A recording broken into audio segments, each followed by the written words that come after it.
Hi everyone. Today I'm going to discuss the prepositions in, on, and under because children are mostly confused with the usage of these three prepositions in, on, and under. Let's discuss one by one. First one, in. In is used to indicate location or position within or inside something. जब कोई चीज़ किसी दूसरी चीज़ के अंदर है तो उसके लिए हम यूज़ करते हैं इन। उस समय उस चीज़ की पोजीशन है किसी दूसरी चीज़ के अंदर। For example, we are in the kitchen. As you can see, in is the preposition used here। And हम कहाँ हैं? किचन के अंदर हैं। जब अंदर है किसी चीज़ के अंदर तो हम लगाएंगे preposition in। Let's have some more examples that we are sitting in the room। हम रूम के अंदर बैठे हैं। जब हम अंदर हैं that means we will use the preposition in। I saw a beautiful house in the picture। मैंने पिक्चर में एक बहुत सुंदर सा घर देखा। तो वो जो घर है वो पिक्चर के अंदर है, इसलिए हमने यूज़ किया preposition in को। This is the house in which my friends live. ये वो घर है जिसमें मेरा फ्रेंड रहता है। Means the friend lives inside the house, so we use the preposition in। Next is these students are late in the class. ये students class में लेट आए हैं। तो अंदर के लिए हमने फिर से यूज़ किया preposition in। Let's have some more examples like my books are in my bag. Books कहाँ है? बैग के अंदर। तो that is the position of the books, that books are in the bag. My pen is in my kit. मेरा pen मेरी kit के अंदर है। यहाँ पर पेन किट के अंदर है, उसकी पोजीशन किसी दूसरी चीज़ के अंदर है। So that's why we use the preposition in। The rat is in the box. Rat कहाँ है? बॉक्स के अंदर। तो यहाँ पर उसकी पोजीशन है बॉक्स के अंदर की। So that's why we use the preposition in the rat is in the box. Next is a horse is in the stable. Horse कहाँ है? हॉर्स स्टेबल के अंदर है। तो हॉर्स की position is inside the stable. और यहाँ पर अगर हॉर्स स्टेबल के अंदर है इसलिए हमने यूज़ किया है preposition in को। Let's have some more. The Eiffel tower is in Paris. Eiffel tower कहाँ है? पेरिस में।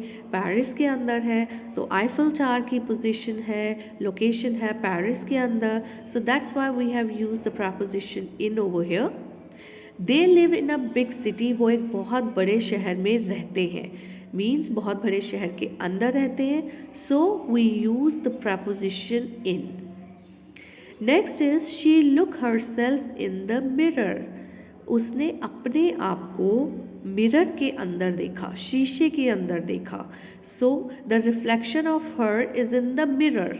अंदर है पोजीशन उसके रिफ्लेक्शन की। So that's why we have use the preposition in। Next is I have a friend who lives in Texas. मेरा एक दोस्त है जो टेक्सास में रहता है। Texas is a name of a place.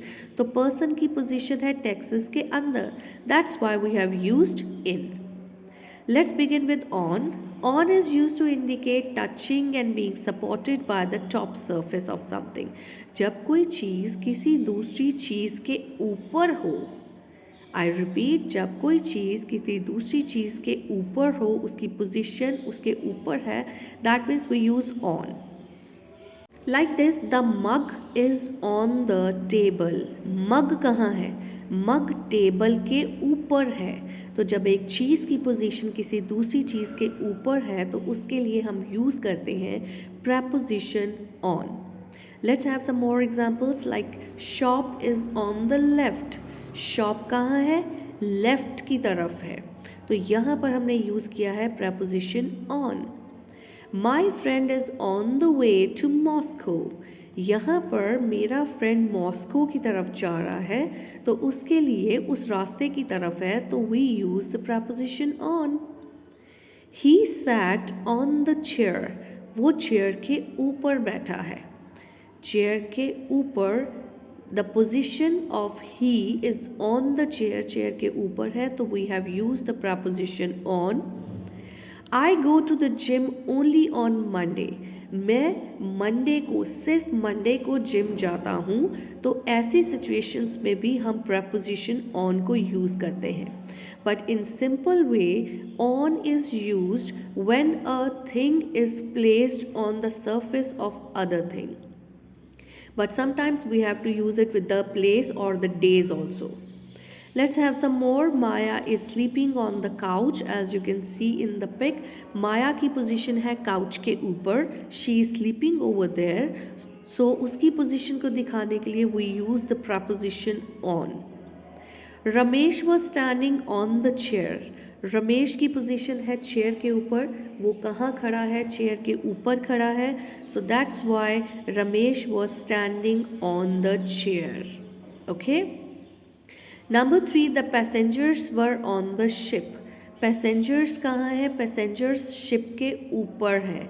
जब वो उसके ऊपर हैं तो that means the position which we have to show is with the preposition on.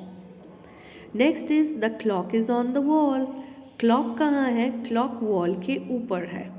So again the position of clock is on, ऊपर है, वॉल के ऊपर है, so we have use the preposition on. Next let's have some more.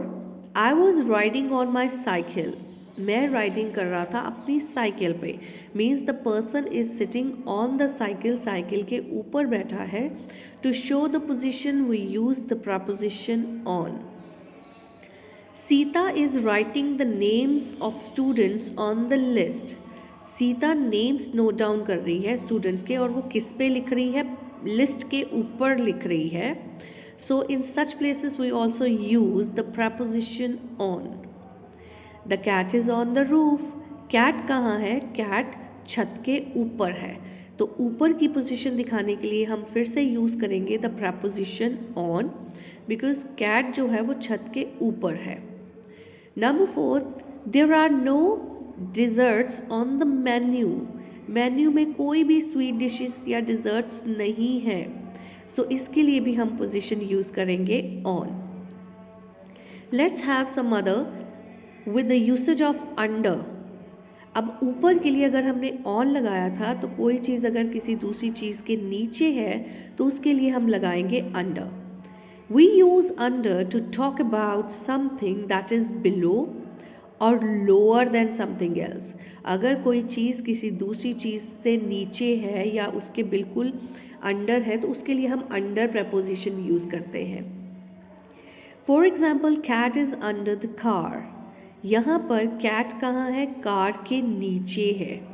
So under is the preposition और cat की position कहाँ है? Car के नीचे, तो इसके लिए हम दिखाएंगे इसको अंडर प्रपोजिशन के साथ। जब कोई चीज़ नीचे है किसी दूसरी चीज़ के, तो उसके लिए हम अंडर लगाते हैं। There is a dog under the table. Table के नीचे डॉग है, वो डॉग की पोजीशन है टेबल के नीचे, सो इसके लिए हम यूज़ करेंगे under. The lamp is under the tree. Lamp sheep का बेबी कहाँ पर है? पेड़ के नीचे है। नीचे के लिए हमने फिर से यूज़ किया है preposition under.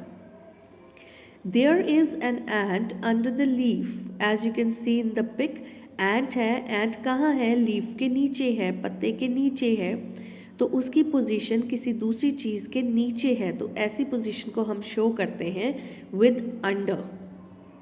Next is she looked under the table. उसने टेबल के नीचे देखा, maybe she was looking for something, she looked under the table, तो नीचे के लिए हम फिर से यूज़ करेंगे the preposition under. Let's have some more. The cat is under the table. Cat की पोजीशन कहाँ है? कैट टेबल के नीचे है। नीचे के लिए again the usage of preposition under. His shoes were under the bed. उसके शूज़ बेड के नीचे हैं। अब नीचे के लिए हम लगाएंगे फिर से under. We are living under same roof, हम एक ही छत के नीचे रहते हैं। सो अगेन हमारी पोजीशन क्या है, छत के नीचे, हम किसी दूसरी चीज़ के नीचे हैं, तो इसके लिए हमने लगाई है प्रपोजिशन अंडर।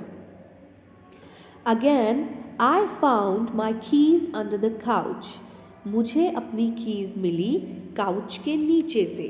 तो यहाँ पर कीज़ की पोजीशन कहाँ थी, कीज़ की पोजीशन थी काउच के नीचे।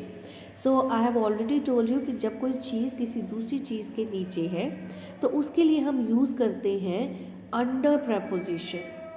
So I found my keys under the couch, so keys couch के नीचे है, इसलिए हम यूज़ करेंगे preposition under. Some more examples, the ball rolled under the car, ball जो थी वो रोल होकर कहाँ चलेगी, कार के नीचे, तो कार के नीचे है। अगेन बॉल की पोजीशन किसी दूसरी चीज़ के नीचे है तो हमने लगाया under. Mary was sitting under a tree, Mary एक ट्री के नीचे बैठी थी। अगेन मैरी किसी दूसरी चीज़ यानी ट्री के नीचे है तो उसके लिए हम यूज़ करेंगे preposition under. We are playing under the tree, हम कहाँ खेल रहे हैं, हम ट्री के नीचे खेल रहे हैं, तो हमारी पोजीशन दूसरी चीज़ यानी ट्री के नीचे है। So that's why we use the preposition under over here. There is a long river under the bridge, bridge मतलब पुल के नीचे एक लंबी सी नदी है, तो under the position of river is under the bridge, तो नीचे की पोजीशन के लिए हम यूज़ करते हैं प्रपोजिशन अंडर। अगेन इन, जब कोई चीज़ किसी दूसरी चीज़ के अंदर है तो हम यूज़ करते हैं preposition in. For example apples are in the box, books are in the bag, pens are in the box and ball is in the box. So जब पोजीशन, एक चीज़ की पोजीशन दूसरी चीज़ की पोजीशन के अंदर है then we use the preposition in. And for on, जब कोई चीज़ किसी दूसरी चीज़ के ऊपर है उसके लिए हम यूज़ करते हैं द प्रपोजिशन ऑन। यहाँ पर boy is standing on the chair, cat is on the table, ball is on the books, book is on the table. So this way जब एक चीज़ दूसरी चीज़ के ऊपर है तो उसके लिए हम लगाएंगे ऑन। नेक्स्ट इज अंडर, यहाँ पर फिर से पोजीशन मैटर करती है, जब एक चीज़ दूसरी चीज़ के नीचे है then we use the preposition under. Like the cat is under the table, ball is under the table, book is under the table and the ball is under the box. So I hope the concept of in, on, under is clear to you, and thank you so much for watching.